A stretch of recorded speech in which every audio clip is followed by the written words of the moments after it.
This is Your Bird Story, a broadcast of bird stories told by everyday people about their interactions and relationships with wild birds in cities. I'm your host, Georgia Silvera Seamans.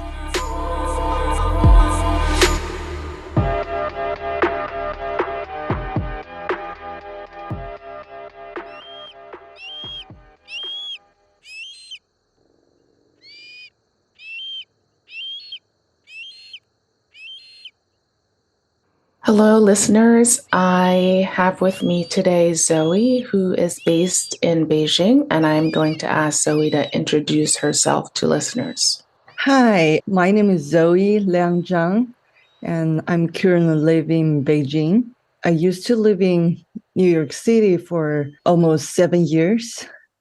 I'm a UX designer and a game designer. And Zoey, one of the first times, the first time we spoke, you talked about feeding birds at your window, and one of the first birds you started to feed a mourning dove, and I'm curious if you could tell us about that experience.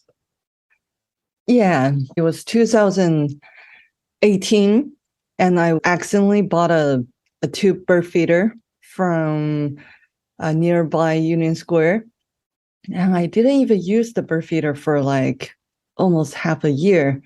And one day I just decided, okay, I'll put some leftover nuts inside the bird feeder and see what happens. And then very, very soon, there was like a mourning dove. At that time, I didn't even know what a bird was. It was just a mourning dove visiting my small window. I was so surprised. I used to see mourning doves, like on the street nearby. But when that one mourning dove came to my window, the experience was so different. It felt like that mourning dove was existing just for me. I was like, oh my God, I want more of that. So I started looking up online, how to attract birds. I did discover, okay, birds are, looking for food mostly through their eyes. So I have to put food like more obviously. So that starts everything. I start putting all the nuts instead of all in the bird feeder. I use the plates.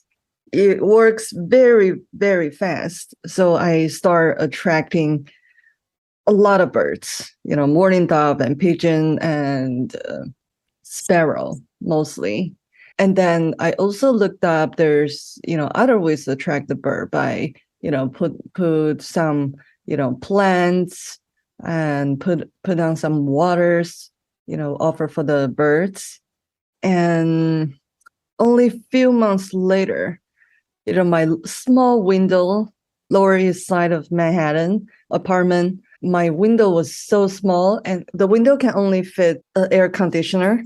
Almost like every day I attract, hundreds of birds to my window. In the window, the maximum number of birds, there used to be like, 20 to 30 just to my window. And there are like, an army of them just waiting on the fire escapes, like waiting on lights. It was so fun to me, but also it created a lot of problem for, the building as well. So because I was getting a lot of birds to my window and, all the bird food, they don't eat quietly. They don't eat, politely. They make mess. They make big mess.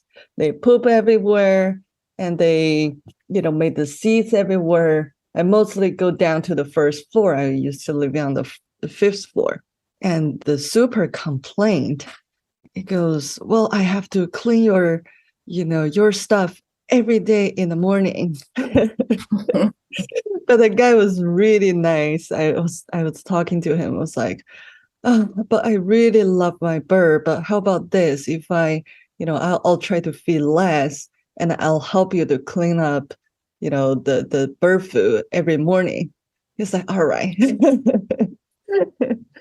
But what surprised me, it was the bird poop used to be all over the fire escapes, and, it attracts insects and it just seems very dirty. I just feel bad. I even thought of, should I buy something maybe to clean that up? But what surprised me was there was a heavy rain just overnight, and it just cleaned up all this bird poop completely. That was like one of the time I realized how powerful the nature is. I would never imagine. That's how I, first realized, wow, we can be, such involved in nature, while we're still in big cities, like New York. So, but the most amazing thing was almost half years later, like in the end of 2018 and early 2019, I started seeing big figures to my windows.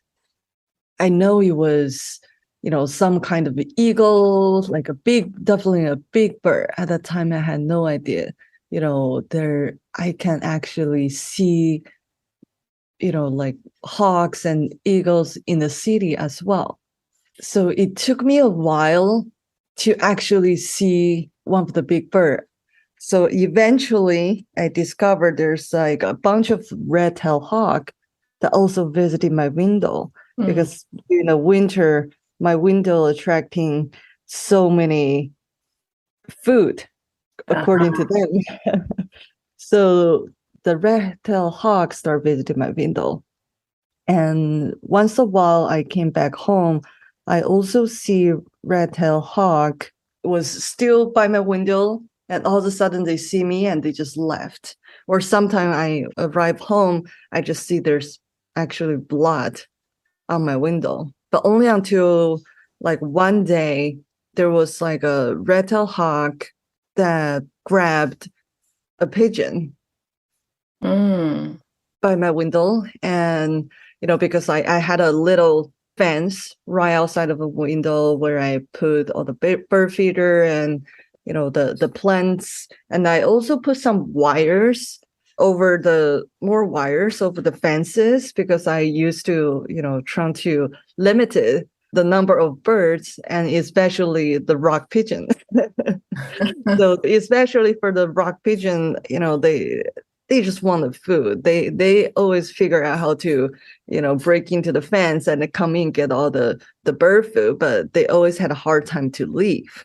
So of course, like one day the hawk came and just grabbed up the pigeon. And when I showed up, the hawk saw me and just left. And the dead pigeon was still inside the fence. The hawk couldn't get it out of the fence. So, but the hawk didn't flew away too far from my apartment. It just on the top roof across the street. I look at the pigeon was already dead. The head already but got bitten off by the hawk. And I saw the hawk, I saw the dead pigeon. Somehow it just a thought came to me. I was like, all right, I'm gonna leave the food for the hawk. So I grabbed the pigeon, and through the window I waved it. I was waving the dead pigeon and showing it to the hawk. And I put on the top of another window on top of the AC.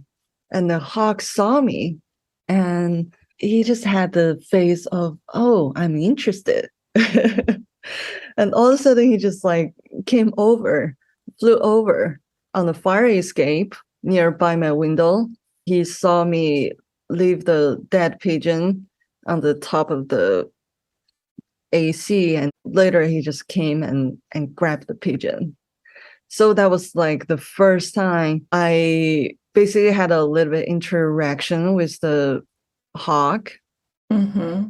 How did that make you feel? Like the experience of starting out with mourning doves visiting to having a raptor visiting, like what was that transition from small bird to bird of prey like for you? It was amazing. I just stay inside my little apartment room and being aware of the ecosystem of the nature, and somehow they're interacting with you. That was amazing. The whole experience, because I actually spent a lot of time researching how to set up my window to attract different birds or just attract more birds. I change up my window setting a lot. I even bought some like a bird nest, but it ended up the bird nest just become another container for bird food. And until the hawk, it blew my mind. It literally blew my mind. I really wanted to share this experience with everybody on Earth. And it completely changed myself as well, because I used to be someone had no interest, for birds, for nature, for anything. I do love animal. I always an animal person. I used to go to parks, feed squirrel a lot, but I never really pay attention to birds. And the variety of animal in the city, it was something I wasn't aware as well. So after the hawk visiting my window, I'm now looking at it, I also did something bad too. So the hawk was still visiting my window for a while. And, sometimes it succeed and sometimes it's not. So I used to, when I see the hawk failed when they first try getting a pigeon or a dove. So I one day I just decided, okay, I'm going to run downstairs and just go to the grocery store and buy a beef. See if the hawk cares. Because the hawk was literally just standing on the roof across the street. So I did that. I just grabbed the beef and waved it at the hawk. And the hawk saw it. And he also got interested. And he came over and took the meat. So basically, I was feeding the hawk, for only very few times in 2 weeks. You described that as doing something bad. Can you explain that to us? Like, why do you think that's bad? And I guess, how would you change what you did? Or has it led you to interact with birds in a different way? Later on, when I research more wildlife and about the hawk, I did realize, interacting or interfere with the wildlife, it's really not a good thing. Especially the hawk I was feeding. Later on, I realized it's a juvenile hawk because it has a different color of their eyes, and that one doesn't have a full red tails. I don't think that one has any red tails at all. It's like maybe I was feeding the hawk. It might cause him, become dependent with me and lose its own ability to grab pigeon, grab doves, or grab any animal in the cities. I do feel bad a little bit, but that experience is still amazing, to my own life. I still remember I called the hawk. I just called the hawk, and he know it's me calling him because there was other red-tailed hawk also showed up nearby. And when I call other hawks, they don't even look at me. But this one, it would come nearby. In addition to your relationship with birds that came to your window, did you seek out birds in other parts of the city? Actually, I didn't. Didn't until myself, I'm a UX designer. So after that, one day I just realized I would love to share that experience with more people. So one day I just decide, okay, I'm gonna create my experience from feeding the birds, set up the window and feeding the bird, and attracting from small bird to raptors with a game. So I did design a birding game, a bird watching game, only until after I was designed this game for half a year. I was doing more research. I watched a documentary about Central Parks. I realized, oh, you can actually go out to see bird. You don't have to just be in your apartment. I didn't even know the word birding was existing. The activity of birding was existing until that moment. But unfortunately, I already in Beijing at the moment. Can you talk about then your growth in terms of bird watching and birding once you returned to Beijing? Since I discovered the birding, I became so addicted because I did a little bit of research. So the first time I went out myself birding in a park in Beijing, I already had a binocular.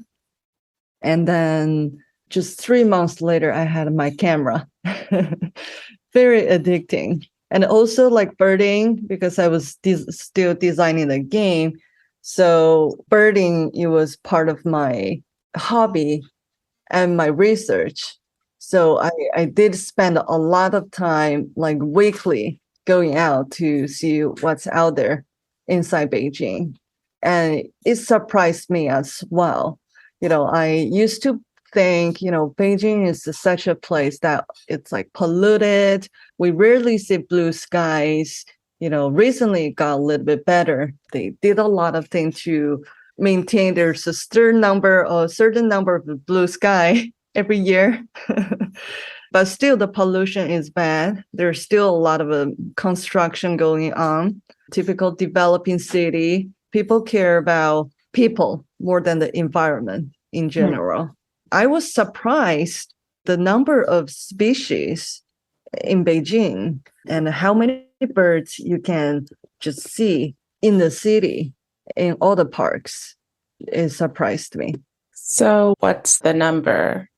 I think it's near like 500. That's a big number. Yeah. That's all the birds in Beijing, because luckily Beijing is on the pathway for all the migratory birds from Australia to all the way to Russia. So we don't have a lot of resident birds in Beijing, but we do get a lot of migratory birds every year just crossing Beijing, which is awesome.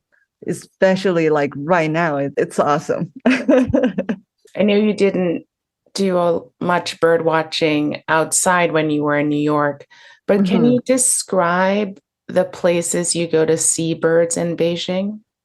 Inside of the city, there's a lot of parks. For example, like big city parks, famous city parks like, the Summer Palace, the Temple of Heaven.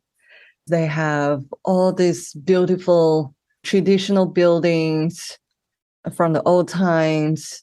And there's a lot of nature inside of this area because it used to be recreational places for the empires. There's a lot of birds in there. And also in the Ural area, there are a lot of places to see birds as well.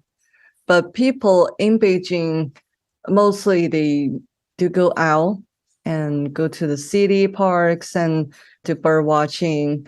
We don't have this luxury. Nobody has a backyard, can set up backyard birding places, their own patches to do bird watching.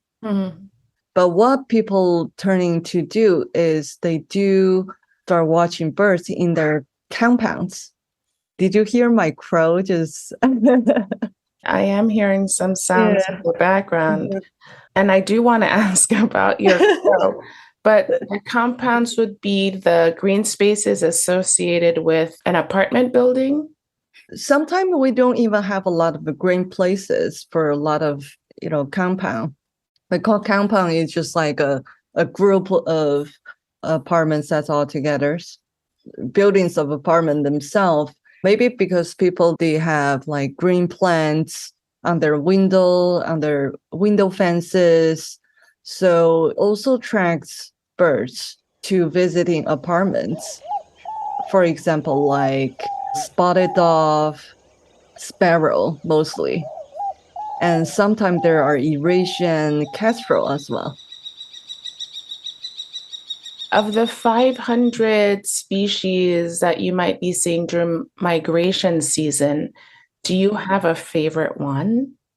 Yeah, actually, I've been wanting to go to a park that's nearby my house, which is called the Chaoyang Park. And there's a bird, it's a woodpecker, and has a fully brownish color belly. Mm-hmm. I forgot the name of the bird. Yeah, this is woodpecker I really love.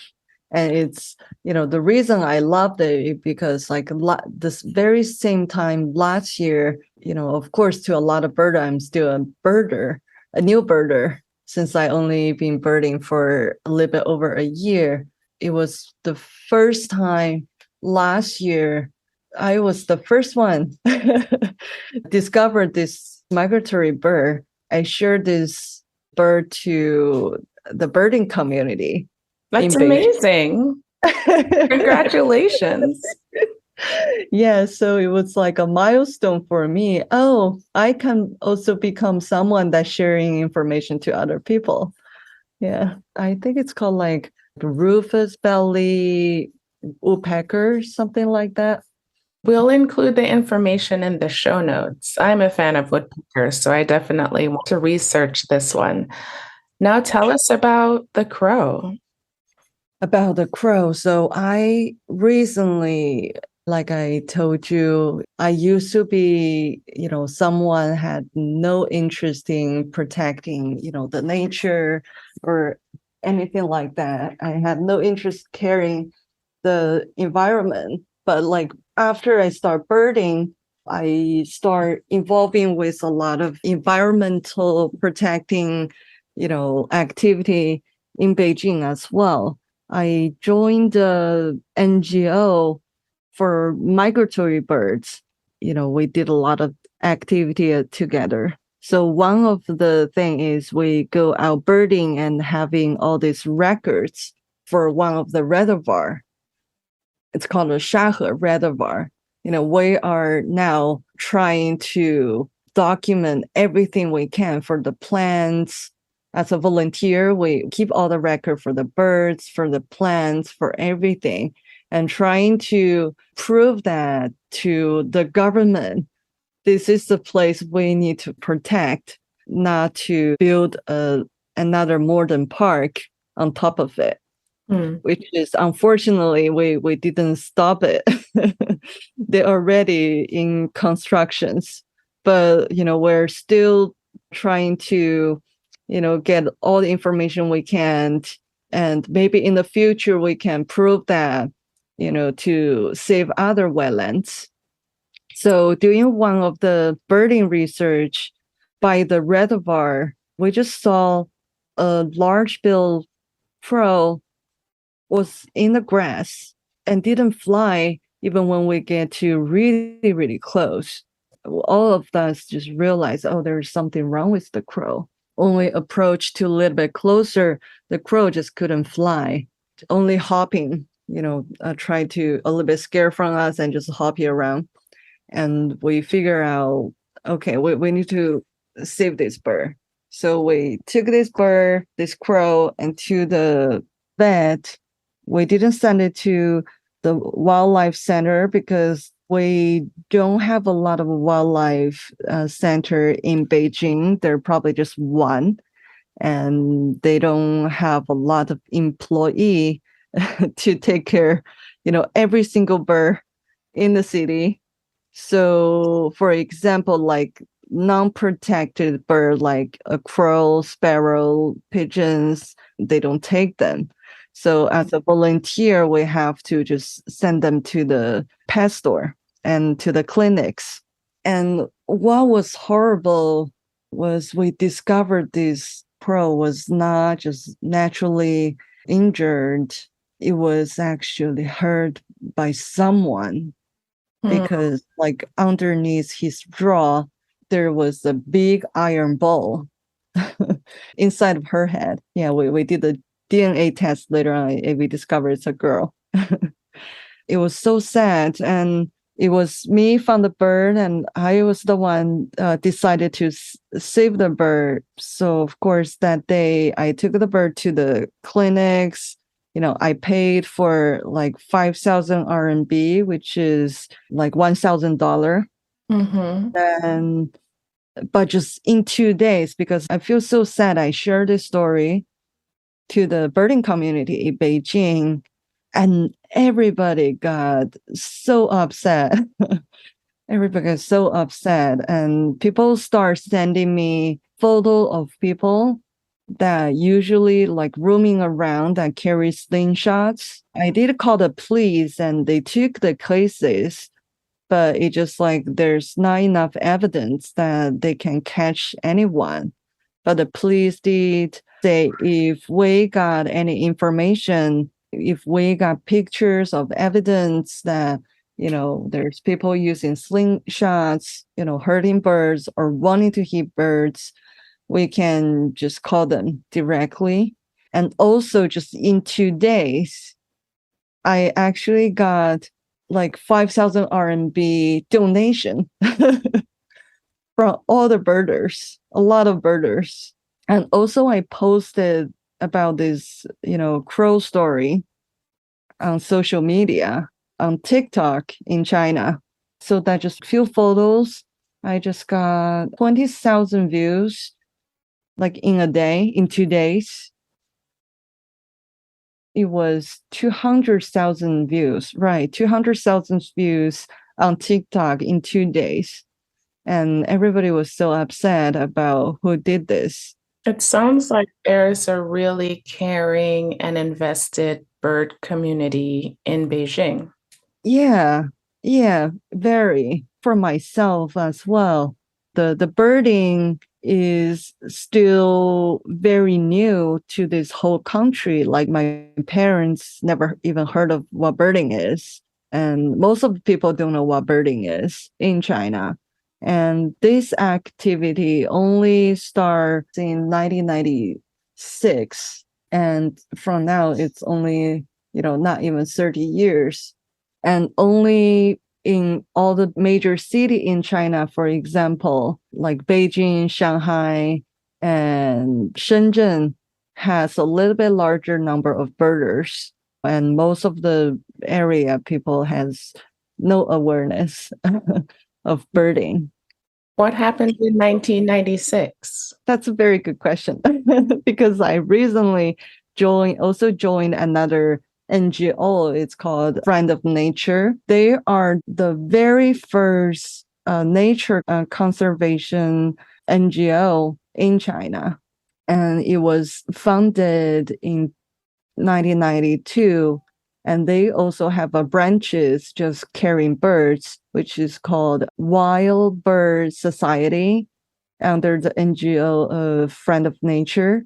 So the Wild Bird Society was founded in 1996, which is like few scholars, they discovered birding, outside of China. And when they came back to China, we realized, oh, this is something we can also do in China as well. So that was considered, the beginning of Chinese people start birding, which is 1996. And the birding community that you're a part of in Beijing, how would you describe that community? Are they similar in age to you? What are their professions? Do they like to bird alone or in groups? Like, what's the birding culture like in Beijing? So the birding community, I would say there are two different communities. So one is birding community, another one is bird photographer community. Okay. So yeah, the bird photographer community mostly are like elder men's mostly.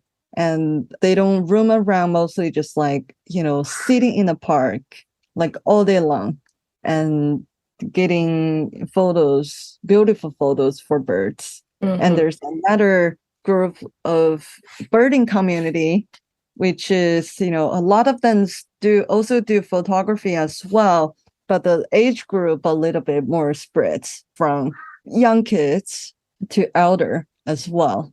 And I do see the most of the age group are, I would say like 25 to 55 are kind of even.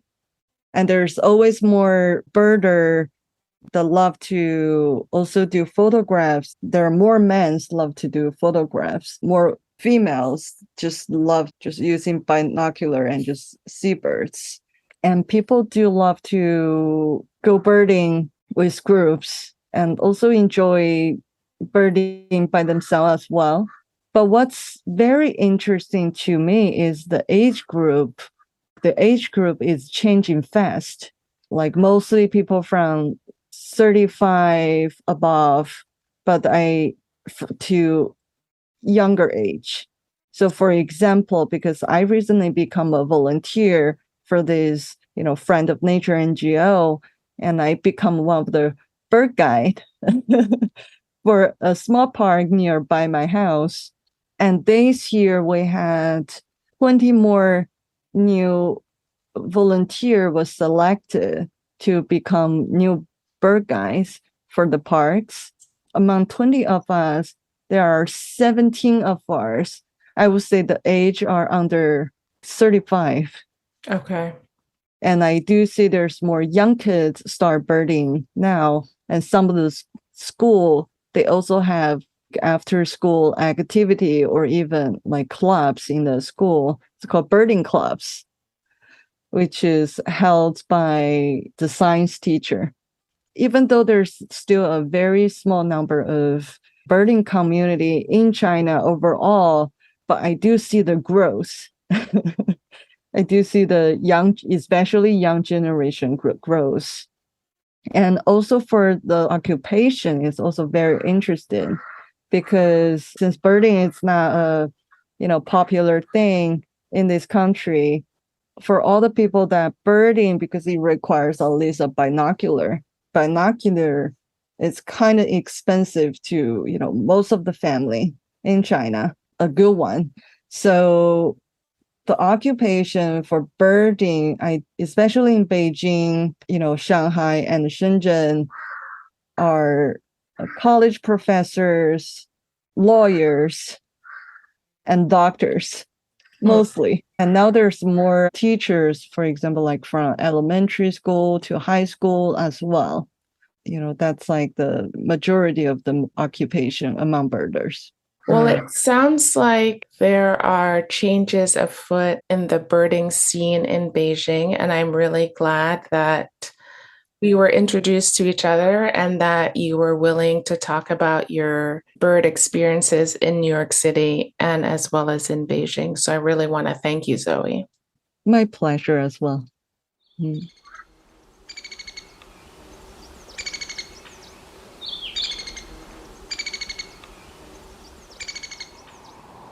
Beijing is a beautiful, historic, and modern capital city in the northeast of China. It's 20 times bigger than NYC, and it's a fantastic place for birding. It has more than 500 species of birds, ranking second among G20 capital cities regarding the number of species recorded. It's also because Beijing is on the migratory pathway between Australasia and East Asia.